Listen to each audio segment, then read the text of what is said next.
Salut la famille, bienvenue sur Animood, j'espère que tout le monde va bien et surtout bienvenue à tous les nouveaux qui nous ont rejoints. Aujourd'hui, on se retrouve pour une vidéo un petit peu particulière puisque là, vous le savez, on avait déjà fait une vidéo sur les Apistogramma Borrelii. On a eu une bonne reproduction dans ce bac-là, on est très content et aujourd'hui, on est là pour refaire un petit aquarium pour nos bébés apistos. Le Borrelii, c'est vraiment un poisson qui est plutôt robuste, il va venir du Paraguay, du Brésil ainsi que de l'Argentine et une fois adulte, il va mesurer à peu près 5-6 cm, même si les plus gros peuvent atteindre 8 cm.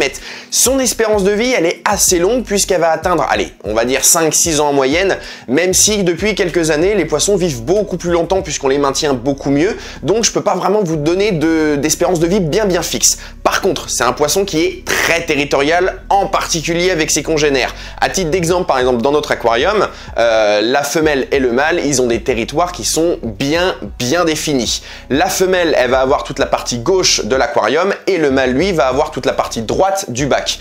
Sinon, quand ils sont en période de reproduction, puisque là, ils commencent à arriver en période de reproduction, le territoire, il est plus vraiment bien délimité, puisque sinon, ça va être compliqué de se rencontrer, tu vois ce que je veux dire. Donc là, ils vont commencer à se mélanger, ça nage un petit peu dans le territoire de l'autre, ça se chamaille un petit peu, c'est pas vraiment des vrais bastons comme on peut voir de temps en temps quand l'autre il rentre dans le territoire d'un tel. Mais là, on est vraiment en période de reproduction, c'est pour ça aussi qu'on veut remplacer les bébés pour éviter qu'il y ait beaucoup d'attaques de la femelle, puisque la femelle, quand elle met ses petits au monde, elle va venir les protéger du mâle. Le mâle, lui, il va retourner dans son territoire et elle est là vraiment pour protéger ses petits avant qu'ils atteignent la nage libre. Donc vu qu'on a, nous, des bébés qui sont assez gros maintenant, on n'a pas envie qu'ils se fassent charcuter par la mer dès qu'ils s'approchent de la ponte.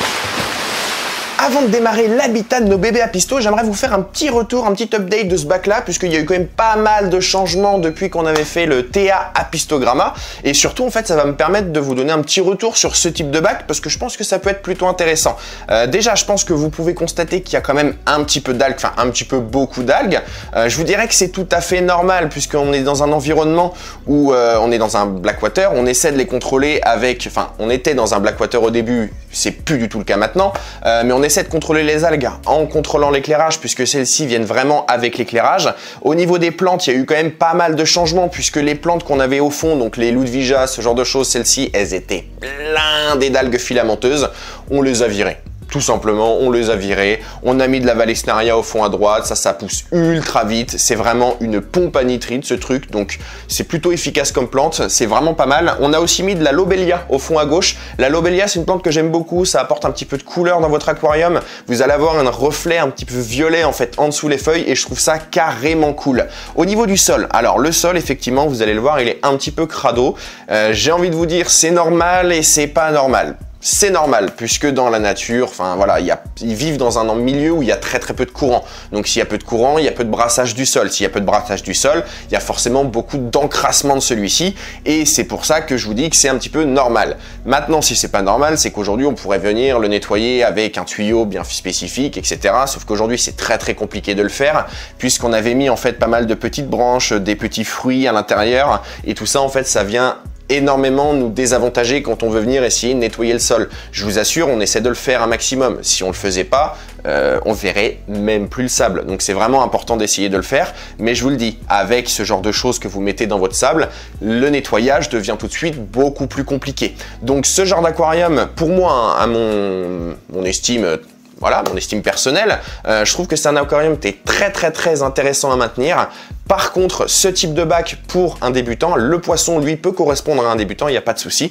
Ce type de bac par contre va vous demander un entretien un petit peu plus supplémentaire par rapport à ce que vous auriez dans votre tête si vous achetez un aquarium et que vous êtes un très grand débutant. C'est pour ça que je vous le conseille pas forcément. Il va falloir vous orienter sur un bac un petit peu plus classique. En attendant, nous on est toujours très satisfait de cet aquarium. L'habitat qu'on a réussi à créer pour nos poissons, il est vraiment exceptionnel. On a un endroit où il y a énormément de cachettes. Les Apistogramma, malgré que effectivement ils sont assez robustes, ils peuvent être maintenus dans un espace qui est beaucoup plus aéré. Ils aiment énormément les endroits où il y a beaucoup de cachettes, beaucoup de recoins, beaucoup d'espace. En fait, c'est simple, quand un poisson est de ce côté-là du bac, c'est invisible. Le poisson qui est de l'autre côté, il ne peut pas le voir. Ça crée énormément de cachettes et pour des poissons territoriaux, c'est un avantage énorme. C'est pour ça que ça, on va essayer de le reproduire dans l'habitat de nos bébés. Et pour ça, rien de mieux que vous montrer comment est-ce qu'on va faire. Au niveau du matériel technique donc, sans compter toute la décoration, on va déjà forcément avoir besoin d'un aquarium. Parce que là, si je commence à remplir de flotte sur le bac, ça va vite partir en cacahuète cette histoire. Donc l'aquarium, allez hop. Pour des bébés apistos qui mesurent à peine 1 cm, on a décidé de partir sur un aquarium de 20 litres. Ce sera largement suffisant pour la taille des poissons. Là, on est juste là pour leur faire un environnement plutôt sain et plutôt sécurisé pour eux et faire en sorte qu'ils puissent grandir dans cet environnement. Ce ne sera pas définitif pour eux. Quand ils seront assez grands, on les mettra dans d'autres aquariums un petit peu plus grands. C'est juste que là, en fait, ils vont vite se faire chasser par les parents. Ils commencent à avoir la pression aux fesses, les petits bébés là. Donc, il est temps de leur faire un environnement sécurisé et 20 litres, ce sera largement suffisant. On va aussi avoir besoin d'un chauffage puisque ces poissons-là vont vivre à des températures qui vont aller de 20 à 27 degrés. Nous, par exemple, dans notre pièce où on est, ça pourrait être optionnel, mais je préfère le mettre en cas de sécurité puisqu'avec les températures qu'on est en train de se coltiner dehors en ce moment, je pense qu'avoir un chauffage par sécurité, ça peut être plutôt pas mal. En tout cas, moi, personnellement, ça va beaucoup me rassurer. Donc, le chauffage. Alors, attendez, que je mette, hop là, le couvercle sur le côté. Alors, ça, c'est vrai que le couvercle, c'est un peu chiant parce qu'il rentre pile poil, mais un peu trop pile poil. Hop. J'adore, Alban, comment tu ranges les câbles. Ah, frère. Hop là, je vais prendre juste un peu de flotte histoire de mouiller un petit peu mes ventouses. Tac. Et de toute façon, la filtration, puisque oui, on va aussi rajouter une filtration à l'intérieur. La filtration, c'est sur un filtre exhausteur qu'on va la faire, puisqu'en fait, les apistogrammas, je te l'avais déjà dit un petit peu plus tôt, c'est des poissons qui vont vivre dans un courant qui est plutôt faible. C'est pour ça qu'on va avoir besoin d'un filtre qui dégage peu de puissance. Le filtre exhausteur, c'est plutôt pas mal pour ça. Ça fonctionne avec une pompe à air, c'est vraiment très efficace. On l'a déjà mis à tourner depuis un mois dans l'aquarium qui est juste ici. Ça va lui permettre de pouvoir se charger en bactéries et faire en sorte qu'on n'ait pas de dinguerie de pollution dans le bac une fois qu'on va y mettre nos poissons. Voilà, je sais pas, je pense que je l'ai plutôt par là mon filtre au final. Bon, on verra bien de toute façon tout à l'heure. L'éclairage, c'est très important. Ça, c'est un matériel qui va être ultra utile pour vos apistos, il va falloir bien le choisir. Tout simplement, puisque ce sont des poissons qui vont vivre avec des paramètres de lumière qui sont extrêmement faibles, tout simplement parce qu'en fait, l'environnement dans lequel ils vivent, c'est un environnement limite blackwater, voire blackwater, avec énormément de plantes flottantes, puisque comme je vous l'ai dit, il y avait peu de courant à l'intérieur. Donc, ça leur fait en fait que la lumière pénètre très peu dans leur environnement. Et on va essayer de leur reproduire ça avec un éclairage. Alors attendez que je suis en train de le mettre correctement moi. On va essayer de leur reproduire ça avec un éclairage relativement faible. Celui-ci, il est plutôt pas mal pour ça, puisqu'il dégage très peu de lumière. Je vais vous montrer ça. Voilà. J'adore galérer. Et voilà. Vous voyez, il dégage vraiment très peu de lumière. Une fois qu'on aura mis l'eau, une fois qu'on aura mis quelques plantes flottantes, je vous assure, ce sera un paradis pour bébé apistogramma. Ok, maintenant que j'ai fini de te présenter un petit peu le matériel technique qu'on va utiliser pour pouvoir fabriquer cet aquarium, alors attends, hop là, je dépose ça là, on va pouvoir maintenant passer au sable, donc le sol. Hop là, voilà. Le sol qu'on a choisi, tu vas le remarquer, c'est tout simplement du sable en fait. On a pris un espèce de sable blanc, on n'a pas eu le temps de reprendre le même sable qu'il y avait derrière et d'un côté c'est plutôt pas mal. Je vais vous expliquer pourquoi. En fait, il faut savoir, voilà, que les apistogrammas, on a appris ça d'ailleurs quand on a fait la vidéo du thé à apistogramma. Je ne le savais pas avant de faire cette vidéo là. Tiens, regarde. Tu m'as accordé de glace. Je ne le savais pas avant de faire cette vidéo, mais en fait, les apistogrammas, ils vont venir aspirer du sable dans leurs branchies et venir filtrer ce sable. Donc, c'est relativement important de bien le choisir. C'est surtout très important de ne pas leur donner du sable de quartz, puisque le sable de quartz va être, lui, tranchant et ça va venir abîmer, en fait, leurs petites branchies. Et ce serait quand même vraiment dommage de les abîmer, sachant qu'ils sont bébés. Le sable qu'on avait à l'intérieur, c'était un sable qui était 100% naturel. C'était pas du tout du sable de quartz. C'est pour ça qu'on n'avait pas eu de problème d'ailleurs à ce moment-là. Celui-ci qu'on a juste ici, c'est un sable extrêmement fin qui va être parfait du coup pour nos bébés apistogrammas puisqu'ils vont pouvoir aspirer ce sable. Celui-ci était un petit peu gros pour eux puisqu'il y a un gros grain dans celui-là et c'était vraiment très gros pour ces petits bébés. Donc là, le sable fin, il va être vraiment pas mal pour eux. Ça va leur permettre de pouvoir filtrer ça, d'avoir en fait tout simplement ce comportement naturel. Et je vous avoue, depuis qu'il nous a laissé ce petit commentaire dans cette vidéo, vous pouvez aller checker la vidéo d'ailleurs si vous le souhaitez, on l'a observé, on les a vus faire. faire, on les a vus aspirer du sable, rejeter ce sable par leurs branchies, et ça c'est tout simplement un réflexe de filtration. Et du coup c'est plutôt cool dans votre aquarium. Bon, moi j'ai terminé de mettre mon sable à l'intérieur. Hop. Hop, là tu vois je suis en train de mettre des gros pâtés à l'intérieur. Le sable qu'on a mis à l'intérieur, on l'a aussi bien entendu lavé. C'est important de bien le laver, sinon vous allez avoir des espèces de poussière. Il y a beaucoup de poussière dans le sable. C'est pour ça que c'est important de bien le laver. Je vais peut-être pas tout mettre moi, parce qu'on a déjà une belle épaisseur là. Je pense que ça peut être pas trop mal. Donc là on l'a bien lavé et il est bien compact comme il faut. Ce que je vais faire, c'est que là, hop, je vais placer mon sable. Je vais finir de mettre mon décor. Et pour les plantes, je vais utiliser une petite technique. On y reviendra un petit peu plus tard. Ah, c'est pas mal déjà là. Bon, maintenant on va pouvoir passer au décor. Il va juste falloir que je range mon bazar, sinon je vais me faire gronder par Alban. J'en ai mis un petit peu partout, je vais me faire engueuler moi. Enfin bref, là au niveau de la décoration, alors, on va avoir de la Black Lava. Ça c'est tout simplement, tiens regarde Alban, approche-toi un petit peu si tu veux. C'est de la pierre de lave, c'est une roche qui va être extrêmement poreuse et qui en aquariophilie est plutôt pratique puisqu'elle va permettre d'être un refuge bactérien pour toutes les bactéries de votre aquarium qui vont aider à la filtration. C'est déjà le cas avec le filtre, toutes les matières qui sont à l'intérieur elles sont poreuses. Le sol est lui aussi poreux donc il va servir de refuge bactérien, mais si en plus on y rajoute les pierres, je peux vous assurer qu'on va avoir un bac qui va être super sain, c'est plutôt pratique. Et bien sûr, hop là, la deuxième partie de la décoration, c'est tout simplement des racines. Alors, je suis désolé Alban, je vais t'en foutre partout. Tiens, regarde, approche-toi pour les regarder. Ça, pour une fois, je suis plutôt content parce qu'Alban, d'habitude, il me prend toujours de la racine de spider. C'est une racine qui est plutôt jolie, je vous l'accorde. C'est une racine qui permet de donner un certain volume à l'aquarium, c'est plutôt pratique. Mais cette fois-ci, c'est de la racine de mangrove et moi, j'adore la racine de mangrove. Je trouve que c'est plutôt sympa. Sachant qu'à l'intérieur, il va falloir que j'arrive à faire un petit décor plutôt sympatoche pour mes petits bébés Zapistogramma. Il va aussi falloir que je leur fasse un décor qui leur permette de pouvoir avoir chacun leur petit territoire et éviter qu'ils se foutent sur la tronche continuellement, tout en sachant que je ne sais pas combien de bébés j'ai à l'intérieur. Donc ça va être beaucoup d'improvisation, je préfère vous prévenir direct, vous voyez. Alors, à l'intérieur, déjà je vais commencer par mettre peut-être mes racines. Je pense que mes racines en premier, ça peut être pas trop mal. Je sais pas trop comment je vais me débrouiller pour les mettre, elles sont pleines de flotte. Je te remercie en tout cas Alban de les avoir fait bouillir avant. C'est un petit conseil que je vous donne, vous pouvez les faire bouillir, ça c'est plutôt pas mal, ça permet qu'elles s'imprègnent de flotte à l'intérieur, ça permet de faire en sorte d'éviter qu'elles remontent quand vous allez remettre votre eau, parce que bah je sais pas, mais il paraît que le bois ça flotte quand on l'imbibe pas d'eau. Vous voyez? Mais en tout cas, ça va aussi permettre de les faire bouillir, parce que vous pourriez aussi les mettre dans l'eau pendant une semaine ou deux, ça fonctionne très très bien. Les faire bouillir, ça va accélérer ce processus, mais ça va surtout permettre de dégager le tanin de votre racine, de faire en sorte que la racine ne dégage plus de tanin une fois dans votre aquarium, ou alors très très peu. Le tanin, c'est 100%... Enfin, c'est pas dangereux du tout. C'est, on s'en fout, qu'il y en ait ou qu'il y en ait pas. Concrètement, le poisson, il s'en fout royalement. C'est juste que ça va venir assombrir votre eau et ça va venir faire en sorte que votre eau soit très très marron. Vous voyez, il y en a qui le souhaitent. Nous, moi, je le voulais pour cet aquarium-là à la base. Ça permet de faire des aquariums qui sont black water. Alors, il n'y a pas que du tanin, mais le tanin principalement en tout cas. Ouais, je trouve ça plutôt pas mal déjà ce que j'ai fait là. J'ai fait ça en mode improvisation pendant que j'étais en train de causer, mais c'est plutôt stylé.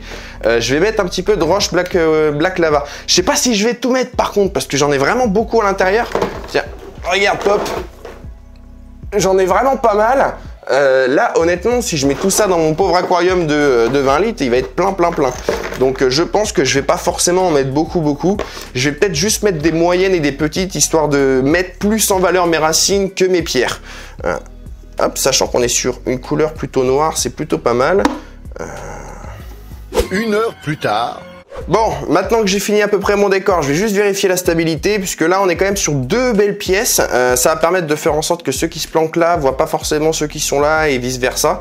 Même ceux qui sont là verront pas forcément les autres. Enfin voilà, ça fait quand même plusieurs zones qui vont couper la vue. Quelques minutes plus tard... Alors, pour la sélection de plantes, c'est Alban qui s'en est chargé. Il m'a vite fait montrer ce qu'il avait choisi, mais pas dans le détail. Alors, il y en a pas beaucoup par contre des plantes. On veut pas forcément surcharger de plantes tout le décor. On veut faire en sorte de pouvoir continuer à observer correctement nos animaux. Le but de ça, ça va être de trouver un juste équilibre en fait entre biotope naturel, même si c'est pas vraiment un bac biotope, et observation. Là, on est sur des animaux qui sont encore jeunes. On va les faire grandir, et tout ça, ça va demander de l'observation, ça va demander de l'analyse, et pour ça, il y a rien de mieux que d'avoir un environnement qui est assez dégagé. Mais il faut qu'il soit assez dégagé et aussi assez rempli pour que les animaux se sentent bien. Enfin voilà, c'est un juste milieu à trouver. C'est pas forcément tout à fait évident, mais c'est important de le faire correctement. En tout cas, les plantes qu'Alban m'a trouvé, il y en a 4 exactement, juste 4. La première, ça va être une Echinodorus osiris.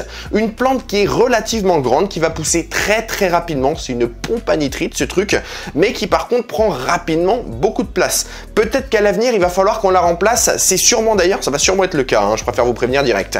Là, je vais avoir sinon la Monster Anubia, la Mama Anubia des familles. Franchement, elle est incroyable celle-ci, elle est vraiment ultra grande. C'est pas la plus grande que j'ai vue dans ma vie, hein, mais j'adore toujours autant voir des gros nœuds d'Anubia comme ça. Ça me fascine comment ça pousse parce que c'est vraiment un nœud en fait ce truc-là. Hein. C'est emmêlé quoi.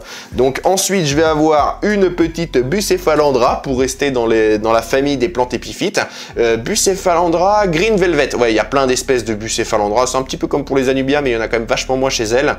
Cette plante-là, donc c'est une plante épiphyte aussi, c'est-à-dire une plante qui va ne pas être plantée, mais qui va être posée sur le décor quelque part, qui va venir s'accrocher à celui-ci. C'est des plantes qui poussent assez lentement, donc il faut le prendre en compte quand vous faites votre aquarium. Ne mettez pas que ça, parce que c'est pas vraiment des grosses pompes à nitrite, les Bucephalandra ainsi que les Anubia. Il faut faire attention avec ça. Et sinon, je vais avoir une Cryptocoryne, la Cryptocoryne des familles. Je crois que c'est la plante par excellence en aquarium. Je pense que toute personne qui fait un aquarium planté doit avoir une Cryptocoryne dans son bac. Méfiez-vous. Alors, la Cryptocoryne, c'est plutôt joli, c'est plutôt sympa. Ça a tendance à faire vite, très vite paniquer les débutants, puisque quand on la met à l'intérieur du bac, il y a les feuilles qui vont fondre en fait, tout simplement. On a l'impression qu'elle va crever la plante. Je vous rassure, pas du tout. C'est juste que les plantes, les feuilles que vous avez là, ont surtout eu beaucoup l'habitude de pousser dans un environnement saturé en humidité, mais pas sous l'eau. Donc en fait, une fois qu'elles vont se retrouver sous l'eau, la plante, elle va pas trop comprendre ce qui se passe. Elle va faire fondre ses feuilles pour en faire repousser des nouvelles qui vont être, elles, habituées à un environnement aquatique. Et surtout, en fait, pendant tout le moment où les plantes, elles fondent, elle va aussi faire des racines, histoire de bien s'enterrer dans le sol, être bien stable, récupérer les quelques éléments qu'elle peut, et ensuite faire pousser ses feuilles qui vont être habituées à l'eau, comme je vous le disais. Ensuite, il va falloir qu'on fasse le remplissage. Tout ça, la plantation, tout ça, ça va être assez long parce que ils nous mettent ça dans... Bon, pas celle-ci, c'est pas le bon exemple, mais en tout cas celle-ci, voilà. Ils nous mettent ça dans de la laine de roche. Vous voyez, la laine de roche, c'est cette espèce de truc, je déteste ça, mais vraiment, je déteste littéralement ce truc. Si jamais il y a quelqu'un qui est producteur de plantes dans le coin et qui voit cette vidéo, s'il vous plaît, trouvez une autre solution que la laine de roche parce que c'est trop chiant à mettre. Il y a toujours quelques petits bouts qui restent, ça navigue dans le bac pendant les premières semaines. C'est vraiment immonde ce truc. S'il vous plaît, trouvez une autre solution, mais peut-être que c'est pas possible. Si jamais vous êtes au courant, vous dites-nous dans les commentaires, ça nous intéresse toujours de pouvoir débattre sur ces sujets-là. En tout cas, donc une fois qu'on va faire la plantation, tout ça, ça sera fait sur un plan musical comme vous avez l'habitude, parce que je sais que vous les aimez bien, nos petits plans musicaux. Alban, il aime bien les faire, vous aimez bien les regarder, je dirais que tout le monde est gagnant. Donc en tout cas, on va faire tout ça sur un plan musical. On va aussi faire le remplissage de l'aquarium sur un plan musical. Pour le remplissage du bac, on va utiliser à la fois de l'eau qui va venir d'un aquarium, venir de celui-ci. C'est une eau qui va être chargée en bactéries, mais c'est surtout une eau qui aura les paramètres que les bébés apisto ont déjà l'habitude d'avoir. Et on va faire un complément en eau osmosée, histoire de ne pas prendre 100% de l'eau du bac, parce qu'on a fait un changement d'eau il n'y a pas très longtemps, et j'aimerais éviter une dinguerie dans cet aquarium-là, sachant que les parents vont bientôt se reproduire. Donc j'aimerais qu'ils gardent une certaine stabilité. C'est pour ça qu'on va pas prendre que de l'eau de l'aquarium, on va aussi compléter avec de l'eau osmosée. Quand vous allez faire votre remplissage, bien entendu, il y a plein de techniques différentes pour éviter de ruiner son aquarium, surtout de ruiner complètement son décor. Nous, je sais pas quelle technique on va utiliser, je pense que ça va être de l'improvisation au dernier moment, on verra bien comment on va se débrouiller. En tout cas, je préfère vous le dire, le plan musical, il va démarrer dans 3, 2, 1, 0.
bac est maintenant terminé. J'avoue que je suis carrément satisfait du résultat. On a quand même pas mal de cachettes sur les parties au fond. Les poissons, ils vont pouvoir se réfugier, se créer leur petit territoire. Ça va être vraiment pas mal. Et en plus devant, on a une belle zone dégagée. Ça va nous permettre de pouvoir les observer et c'est carrément cool. J'en avais pas parlé un petit peu avant, mais c'est un oubli de ma part. Je suis désolé. Fouettez-moi s'il vous plaît. Les plantes flottantes, on en a rajouté quelques-unes parce que l'éclairage, c'est bien. Il est pas très puissant, mais il dégage un petit peu de puissance quand même. Donc on est venu tamiser un petit peu notre eau avec quelques plantes flottantes. J'en ai pas mis énormément, ça c'est tout à fait volontaire. Elles vont venir se développer au fur et à mesure. C'est une plante qui pousse ultra vite et en plus de ça, ça aide énormément à la filtration puisque c'est une pompe à nitrite. Ce truc, c'est mortel. À l'intérieur, je vais quand même rajouter un petit thermomètre histoire de pouvoir contrôler ma température et être sûr que j'ai pas de soucis à ce niveau-là. Je rappelle qu'il faut une température entre 20 et 27 degrés pour cette espèce d'apistogramma. Nous, on va essayer d'obtenir une température qui va plutôt être aux alentours de 25 à 26 degrés. Avec le froid qu'on a dehors, comme je vous ai dit, hein, on n'est pas à l'abri, c'est pour ça qu'on a le chauffage. Le chauffage, il est allumé, l'aquarium va monter en température tranquillement. Mais de toute façon, on va avoir besoin, nous, d'un aquarium ultra stable. Je vais quand même rajouter le couvercle, voilà, pour vous montrer.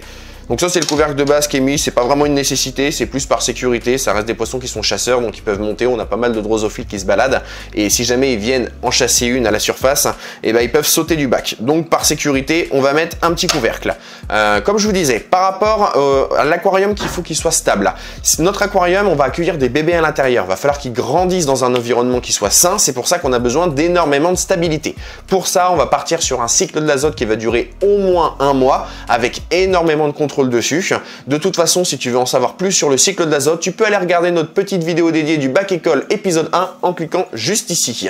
Maintenant, nous on est reparti pour 1 mois, donc bah écoute, je te retrouve dans 1 mois. De retour après, au final, beaucoup moins de temps que prévu puisque ça fait seulement 1 semaine que l'aquarium y tourne et qu'on a pu mettre les poissons à l'intérieur. Ça, c'est tout simplement à cause du fait que je vous avais prévenu que les parents, ils allaient rentrer dans une période de reproduction. Je l'ai pas manqué, ils sont rentrés dans une période de reproduction. Ils ont commencé à essayer de faire un petit peu le ménage dans l'aquarium, c'est-à-dire prendre en chasse tous les poissons qui passent. Les petits commençaient à se faire un peu courser, donc on a privilégié la sécurité de nos bébés apistos. On les a passés directement dans l'aquarium. L'eau de l'aquarium, de toute façon, on l'a contrôlée plutôt bien. On faisait énormément de tests sur celle-ci. Il n'y avait aucune trace de nitrite pour le moment, donc c'était plutôt cool. De toute façon, le pic, lui, ne passera pas vu que ça fait déjà bien 1 semaine et on n'a toujours pas de petite montée, donc lui, il viendra pas. Ça, c'est tout simplement à cause du fait qu'on avait préparé notre filtre pendant 1 mois dans un aquarium, donc il a pu se charger en bactéries. Et l'eau qu'on a utilisée, c'était une eau d'un ancien aquarium, donc ça a permis aussi d'avoir une eau chargée en bactéries et avec les bons paramètres. Tout ça, ça a permis d'avoir une certaine stabilité dès le départ et faire en sorte que notre aquarium puisse accueillir nos poissons beaucoup plus tôt que prévu.